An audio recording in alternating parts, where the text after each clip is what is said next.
Good morning. And I don't spell morning with an M-O-U-R-N-I-G. Oh man, sad faces this morning.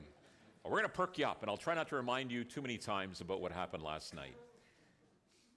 My name is Ken. I am one of the pastors here at the church. It's an honor, privilege, joy for me to be able to teach on Sunday mornings.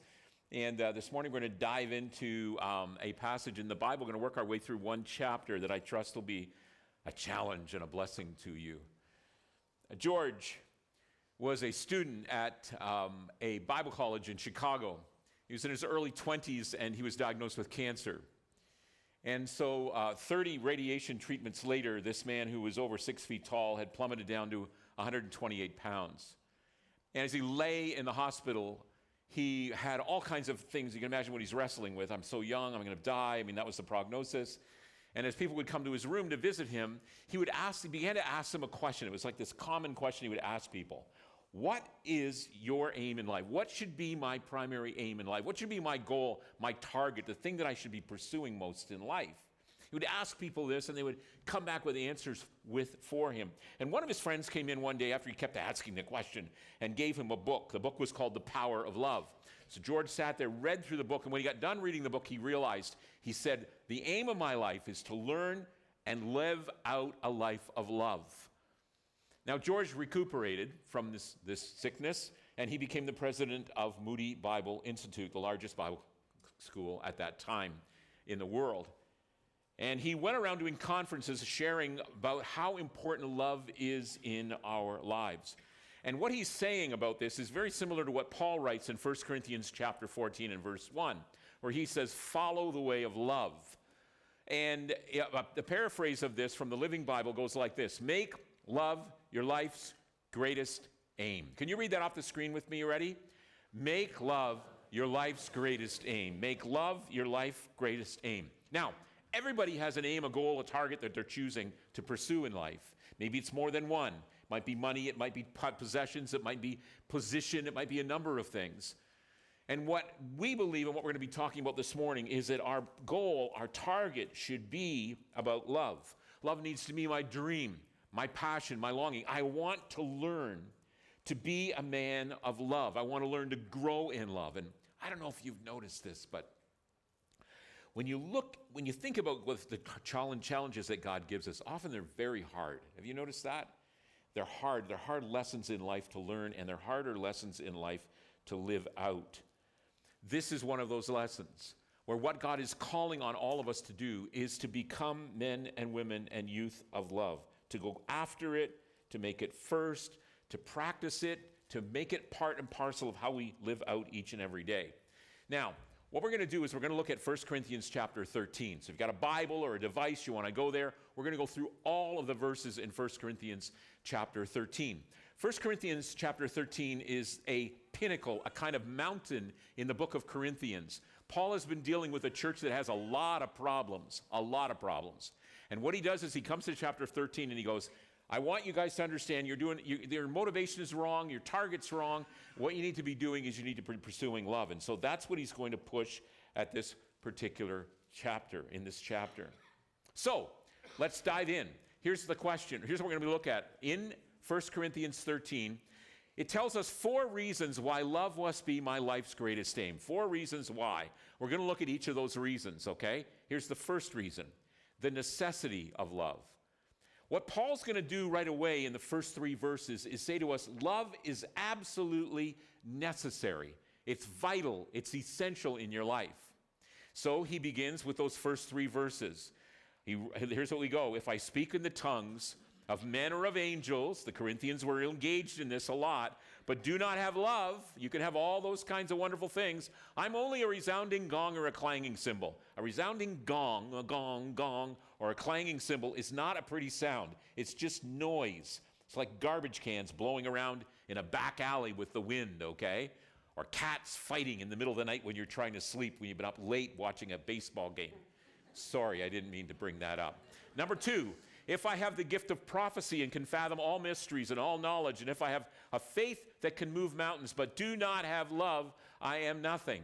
Talks about this incredible ability to sort of unscrew the inscrutable, to be really, really smart and have everything all together. And some of the Corinthians thought that's what they were. You can have this massive faith that I could park a mountain out in our property just over here in the wintertime for skiing, then take it away and put a lake there in the summer. It'd be great, wouldn't it? He says, you do all that, you think you have all this faith, but love's not residing inside of you. There's a problem. Verse 3, if I give all I possess to the poor and give over my body to hardship that I may boast, but do not have love, I gain nothing. So you can be someone who's, doing all these wonderful things, but if it's not a motivation from love, we got a problem here. Now, one of the cool things about this verse is the way Paul puts things together. For example, he says, if I actually 4 times. He says, if I, but do not have love, verse 1. Verse 2, if I, and again, if I, but do not have love. Verse 3, if I, but do not have love. It begins to point out that there's, you can have this, but you don't have love. If I speak, but do not have love. If I have, and he says that twice, but do not have love. If I give all I possess, but do not have love, then I am nothing. It's a pretty profound and dramatic statement that Paul is making here about how important, how necessary love is. So the necessity of love. In verse 1, he says, all I say is ineffective.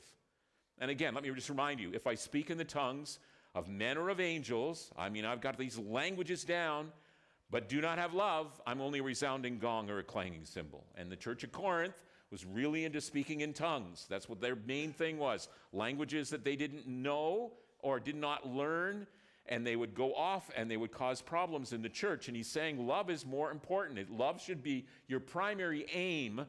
It shouldn't be your aim to do these other things if love's not there.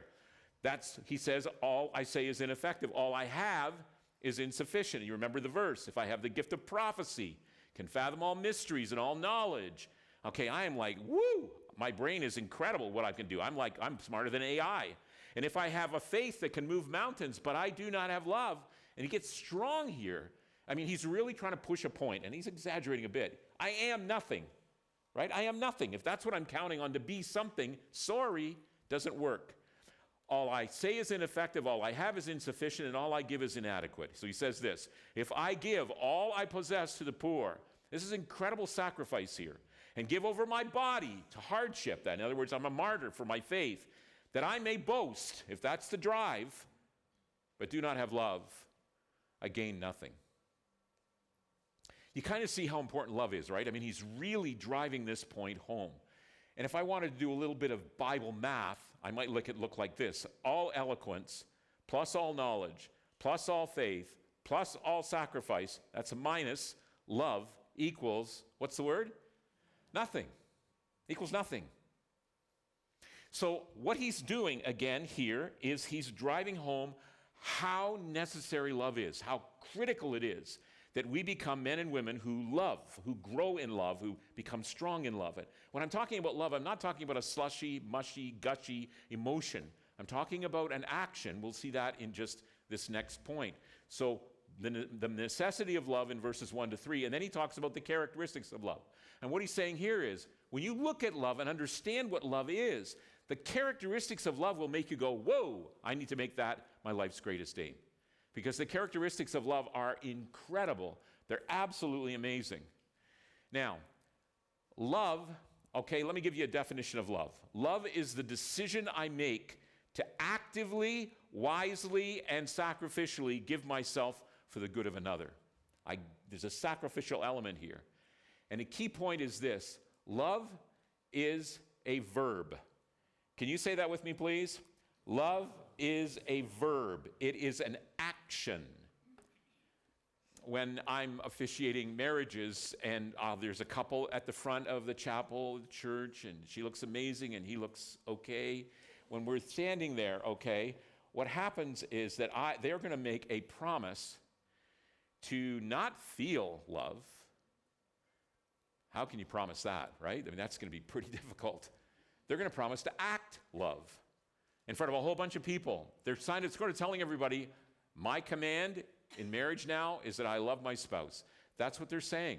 Because love, by definition, is an action. By definition, it's a verb. And that's what Paul's doing. So when we come to verses 4 through the first part of verse 8, he's telling us this is how love acts. This is what love does. If you don't act like this, that's not love. If you act like this, it's love. So for example, he starts, love is, what's the word? Patient. So when I'm patient, I'm loving. That's kind of cool, right? Love is kind. We don't think a lot about kindness, but an act of kindness is a beautiful act of love. And I was talking to somebody after the first service. This is really good an application for driving. Isn't it? Yeah. How loving a driver are you? Okay. It depends on how loving everybody else is, Ken, Love is patient. Love is kind. It does not envy. Love doesn't want what another person has, even if what another person has, whether that be possessions or position, is a position or possessions you would love to have. It doesn't envy. That's not the loving way, the way love acts. It does not boast. It doesn't go around bragging about it. It doesn't throw its own parade. It doesn't put on a cheerleader outfit and go, look at me, look at me. That's not what love does. It acts without boasting. It is not self-seeking. It doesn't do things for itself. It wants to seek help others. It's an old farmer's newsletter that would go out, and it was advertising for farm equipment and so on and so forth. And this was down in the New England area, and this literally happened. One farmer had put this ad in: farmer, age 38, wishes to meet woman about 30 who owns a tractor. Please enclose picture of tractor. It's a John Deere letter. No, sorry. And they only get worse, okay? And you think you're sad now. Remember last night, okay? It does not dishonor others, okay? It is not self-seeking. It's not easily angered. So when you get tipped over a little bit, what comes out, right? Love, if we're growing and maturing in love, it deals with not being easily angered. It keeps no record of wrongs. It doesn't keep a scorecard. You do that with somebody? They've done this, they've done that, they've done this. On the couch tonight, they've done this, they've done that. You know that kind of thing? Like this little line here. There is a sack I carry around. It sits upon my shoulder. Whenever I feel angry or mad, I put it in this holder. Resentment goes in, as well as hate, bitterness, heartbreak, and blues. If ever you choose to argue with me, you'll likely go into. That sack is strong, it carries a lot, but when it's full some morning, I'll dump that sack upon your head without the slightest warning, okay? That's not love. Love doesn't act that way, okay? Keeps no record of it. Love does not delight in evil, but rejoices with the truth. And sometimes you hear gossip about people. I mean, one of the things that blows me away on YouTube right now is how they can make a person say something they never really said. And you're watching them and you're going, they're saying it, but they would never say that. So you have like sports figures who are like the big key person on their team, and they're running down the rest of the players, and you're going, oh, that can't be real. But what happens to us is we get drawn to that sort of thing, right? And a person who relishes in gossip, who loves gossip, that's not a loving thing to do. The person who is a loving person relishes the truth. They want to find out the truth. They want to embrace the truth, right? It always protects, always trusts, always hopes, always perseveres. I don't know if you remember years ago there was an advertisement about the Energizer Bunny. Remember that? Walking around and clanging on drums. It reminds me of this verse. Always, always, always, always perseveres. And then finally, can you read verse 8, the first part? Love never fails. Wow, love never fails to be the best thing we can pursue. Love never fails to deal with the issues that need to be dealt with. So Paul is telling us in 1 Corinthians 13, love is the necessity of love. That's why it should be your life's greatest aim. The characteristics of love, why would we not want that to be true of us? I mean, wouldn't you want those characteristics to be real in your life? Isn't that what we get frustrated with when they're not? That's the characteristics should make us say, yep, I should be pursuing that. Number 3, the permanence of love. The permanence of love. Now watch what he writes here. Love never fails. But where there are prophecies, they're going to stop. They're going to cease. Again, he's writing to the Corinthians who are messed up in this area. Where there are tongues, they'll be stilled. Where there's knowledge, it'll pass away. For we know in part and we prophesy in part. We're only doing partial things at the best of us. But when completeness comes, what is in part disappears. Come on, guys, he's saying, when I was a child, I talked like a child, I thought like a child, I reasoned like a child. But when I became a man, when I became an adult, I put the ways of childhood behind me. He's really kind of hitting the Corinthians and saying, you're acting like children. I want you to act like adults. For now, we only see a reflection as in a mirror. Then, this is when we're face to face with Jesus, then we shall see face to face. Now I know in part, but then I shall know fully, even as I am fully known. Why are you bragging about what you know? Why are you bragging about what you've got? Those things are not full, they're not complete, and they're not going to last forever. But love is going to last forever. That's what he's saying here. So when you're pursuing love, one of the reasons you want to do it is because it's permanent. It's going to last forever. Why not invest in something that's eternal?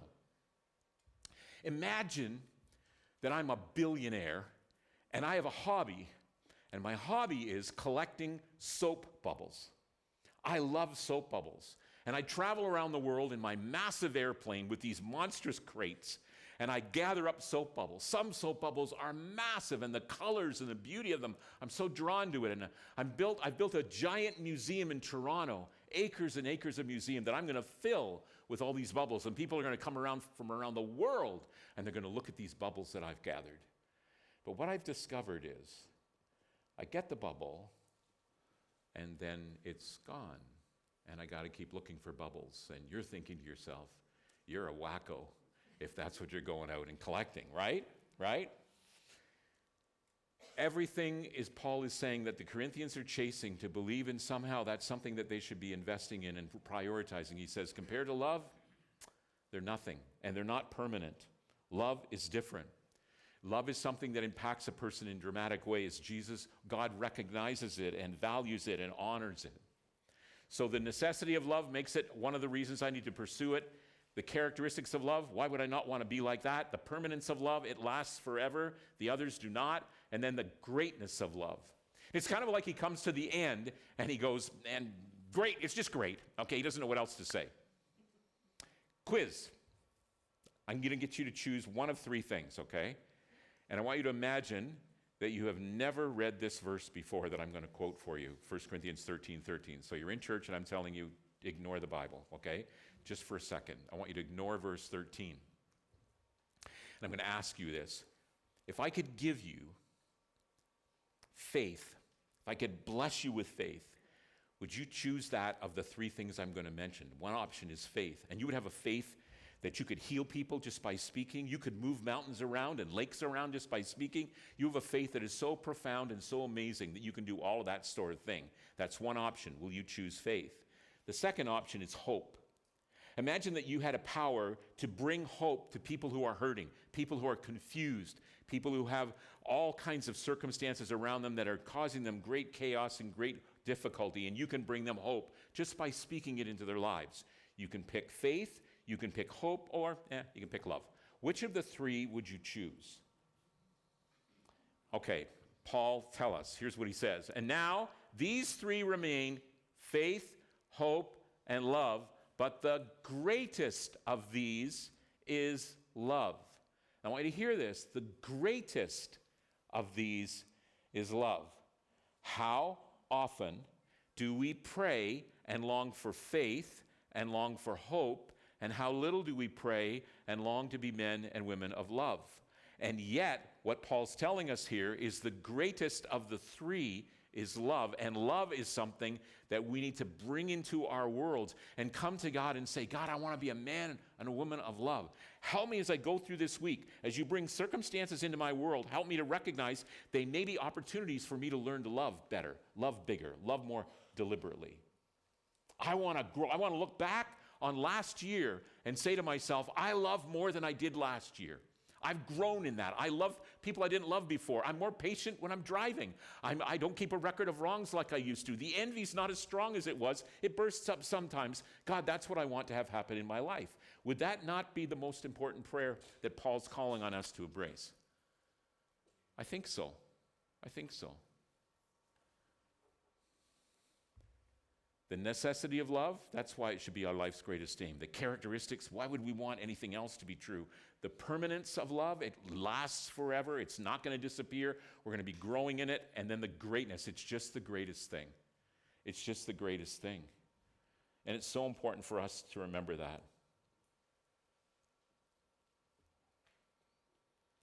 Let me do a word association game with you, okay? I say Wayne Gretzky, you say...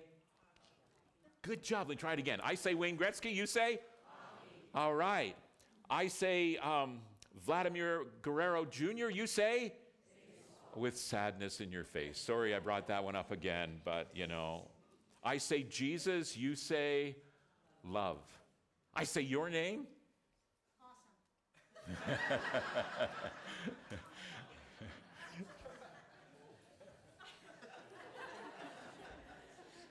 Here's what it says when Paul writes in Ephesians. Be imitators of God, therefore, as dearly loved children. Live a life of love, just as Christ loved us. So the driving point here, why love is so important, is that God loves us. So out of his love that is infused in us, we need to be people who love others. The driving point is not for us to go, I'm going to conjure up more love. The driving force is knowing that God loves me, and out of my understanding, recognition, and embracement of his love, I then am able to love others in a more dramatic way that honors him. Okay, I live a life of love just as Christ loved us, and look at how much love. Gave himself up for us as a fragrant offering and sacrifice to God. That's what he did for us. Nobody loves me like God loves me. And when I understand that truth and embrace that truth and practice that truth, I can be more loving as well.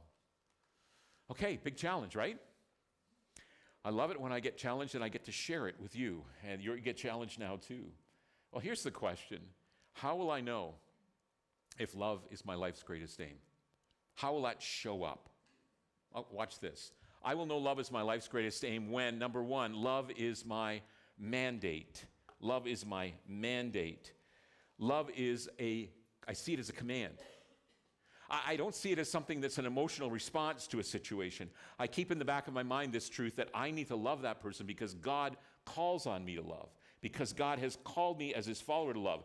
And when we look at our church, we understand that call is absolutely critical for me to do that. And it's not always easy. Have you noticed that? There are EGR people. Do you know what EGR people are? Extra grace required. You ever met them? I was just sharing with Carol, some of the churches that we have the joy of being involved in, and I was saying, there's an EGR person. Remember them? We learned a lot from them. And in that church, we had an EGR person in that church. And here we are at Grace, and the place is filled with people, no EGR people at all here. It's crazy. It's amazing, Have you ever noticed that? Sometimes God's bringing an EGR person into your life so you'll learn to love them a little bit more. That's my mandate. And I respond as a command to do that. Okay, God, that's what I'll do. Love is my mandate. I see it as a command, right? Number two, love is my mission. If I was to ask you, what's your mission in life? One of the answers could be to love, like Jesus. That's one of my missions. It's kind of like our church mission statement, right? Follow Jesus. Oh, look at that. Love God. Oh, look at the last one. Love others. That's what we're supposed to do. Now, I'm a big Mission Impossible franchise fan. I love it, And the little tape burns up and smoke and everything. And of course, before that happens, the person on the other end who's got some kind of a deep voice says, and your mission, Nathan, should you decide to accept it, like he has a choice, right? Oh, the movie stopped. That's your mission. It's what you're about. It's what you're involved in. It's what you're focused on. And I would say to you and to me that one of the things God is saying to us is, hey, your mission in life is to learn to love and to live it out in dramatic ways. That's your mission. That's your mission. Love is my mission. I got going on M's. Sorry about that. Love is my motivation. Why do you do what you do the way you do what you do? You do what you do the way you do what you do because of love. Okay? It motivates me. It's the fuel. It's the drive. It's not to have money. It's not to have possessions. It's not to have positions. The reason I do what I do is because love drives me. Love moves me. Love is the thing that motivates me. Number 4, love is my measurement. Love is my measurement. Now, if If I was to ask you, how are you doing spiritually? How are you doing spiritually? You're a follower of Jesus. How are you doing spiritually? You know what a lot of people will do? They'll think, oh man, I didn't read the Bible last week. I didn't pray that much last week. I didn't give much money last week. I'm not doing really well. And we tend to measure it on that basis. And I'm asking you to throw that aside. Because I think the thing that you'd use to measure how you're doing spiritually is this word called love. And I think what can be helpful is for me to be able to say, as I mentioned already, am I growing in love? Do I love more this year than I did last year? Do I love that EGR person more this year than I did last year? What am I doing in terms of love? Is it the thing that respond? Are the characteristics of love showing up more deeply and richly in my life? Because if they are, that's a measurement for how I'm doing spiritually, more than probably any other thing. Am I loving like Jesus? That's a measurement. Last M. Love is my mark. Can you say that phrase with me? You ready? Love is my mark. Love is the mark. How do you know someone's a follower of Jesus? Is it because they carry a book around every once in a while with leather cover on and read it? Is it because they wear a cross around their neck or tattooed on their arms? Because they go into a building on Sunday mornings? Is that what makes a person a believer? They will know we are Christians by our love. By our love. Because love is the mark of what it means to be a follower of Jesus. It's the mark. At the end of World War II, as you know, London, England had been bombed so badly that the buildings were a disaster, and there were families, many of whom had been killed, and there were orphans living on the streets of London trying to basically survive. And a number of American soldiers were still in England at the time, and this one American soldier in his Jeep pulls up in the middle of downtown London across the street from a bakery, and as he's looking across the street at the bakery with the windows all steamed up, there's a little 8-year-old boy who's standing there with his nose pressed tightly against the glass and his mouth wide open. And the smell from that bakery is just wafting out of the building as people come and go through the doors. And the soldier decides that he's going to go up to this little boy. So he gets out of his Jeep, he walks up to the front of the store, he gets down on one knee, and he says, "Smells good, son, doesn't it?" And the little guy looks at him and just nods his head. And the soldier gets up and he walks into the bakery. When he gets into the bakery, he's hanging around for a little while. Then he comes out of the bakery with a paper bag that's got grease marks all over it. And he gets down on his knee again beside that little boy, and he says, "Here, this is for you." And the kid turns around, his eyes as big as saucers, his mouth wide open, and he says these words to the GI. "Mister, are you God?" That's the kind of question that I would hope people would be asking of those of us who are followers of Jesus. You're like God. Wow. God is love. And that language called love is the thing that can really touch our hearts. So I would ask you want to make love your mandate, your mission, your motivation, your measurement, and your mark. If you do that, you're becoming more and more like Jesus. And you're responding to the love that he has brought into your life as you give it out to others. Will you stand with me if you're able? Can you stand right now? Here's what we're going to do. I'm going to ask that you read this off the screen with me. It's the characteristics of love. Of course, it goes like this. You can see it. We've done it before. Same slide. Can you read it out loud with me? You ready? Love is patient. Love is kind. It does not envy. It does not boast. It is not proud. It does not dishonor others. It is not self-seeking. It is not easily angered. It keeps no record of wrongs. Love does not delight in evil, but rejoices with the truth. It always protects, always trusts, always hopes, always perseveres. Love never fails. Okay, I'm going to change the word love. I'm going to put the word Jesus in there, and I'd like us to read it again, okay, out loud. Can we do this? And imagine this is, in fact, what Jesus is like. Let's read it. Jesus is patient. Jesus is kind. Jesus does not envy. Jesus does not boast. Jesus is not proud. Jesus does not dishonor others. Jesus is not self-seeking. Jesus is not easily angered. Jesus keeps no record of wrongs. Jesus does not delight in evil, but rejoices with the truth. Jesus always protects, always trusts, always hopes, always perseveres. Jesus never fails to love. Wow, what an incredible Savior. I'm going to put another slide up. I'm going to change the word Jesus. I'm going to put this one up. And you're saying to me, that's not true of me, Ken. Are you asking us to read this out loud and lie in church? And the answer is no, I'm not. I'm asking us to read this as a prayer. Can we do that? Do you long to be this kind of person? I know that if you're a follower of Jesus, that resonates in your heart. That's a desire that he wants for you, and that's a desire that you want as well. So can we read this as an act of prayer? You ready? I am patient. I am kind. I do not envy. I do not boast. I am not proud. I do not dishonor others. I am not self-seeking. I am not easily angered. I keep no record of wrongs. I do not delight in evil, but rejoice with the truth. I always protect. I always trust. I always hope. I always persevere. I never fail to love.